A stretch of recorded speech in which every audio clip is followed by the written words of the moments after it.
Nutshell में कहें तो बाहर से देखने पर मुस्लिम देशों का भाईचारा अटूट नजर आता है, लेकिन भीतर से देखने पर इसी भाईचारे में कई दरारें साफ दिखाई पड़ती हैं। कुछ उदाहरण भी हम आपको बताते हैं। जब सीरिया में गृह युद्ध के कारण 55 लाख मुसलमानों को अपना देश छोड़ना पड़ा, तब कोई बड़ा मुस्लिम देश इनकी मदद करने के लिए आगे नहीं आया।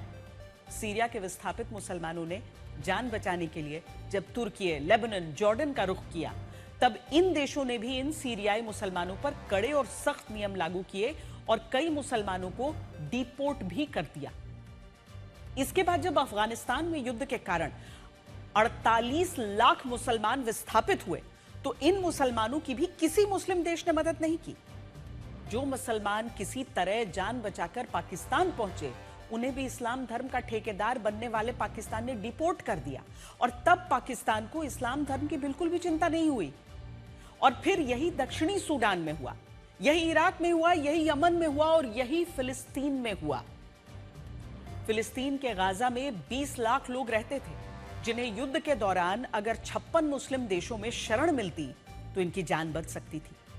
ऐसा करने पर हर मुस्लिम देश को केवल 35 से 36 हजार फिलिस्तीनी मुसलमानों को अपने यहां शरण देनी होती, लेकिन यहां भी ऐसा नहीं हुआ।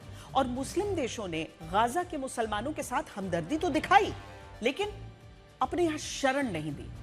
और इस मुस्लिम भाईचारे का सच दुनिया ने उस वक्त भी देखा, जब रमजान के महीने में ईरान ने मिडिल ईस्ट के मुस्लिम देशों पर हजारों मिसाइलें दागी और इसमें कई लोगों की जानें गई। कहने का मतलब केवल इतना है कि कुछ कट्टरपंथी ये सोचते हैं कि अगर सब जगह मुस्लिम आबादी फैल जाए तो उनके विवाद और टकराव रहेंगे ही नहीं, और इसके लिए ये लोग गजवाए हिंद और खुरासान जैसी साजिश को गढ़ते हैं।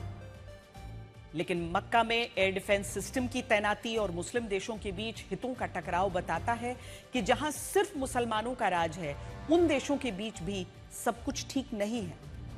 यहां आप मक्का शहर से आई इन तस्वीरों को भी देखिए, जिन्हें हजारों सैनिक वहां परेड करते हुए दिख रहे हैं। अपने साथ ये सवाल छोड़ रहे हैं कि मक्का में आखिर युद्ध भूमि जैसी परिस्थितियां क्यों नजर आ रही हैं।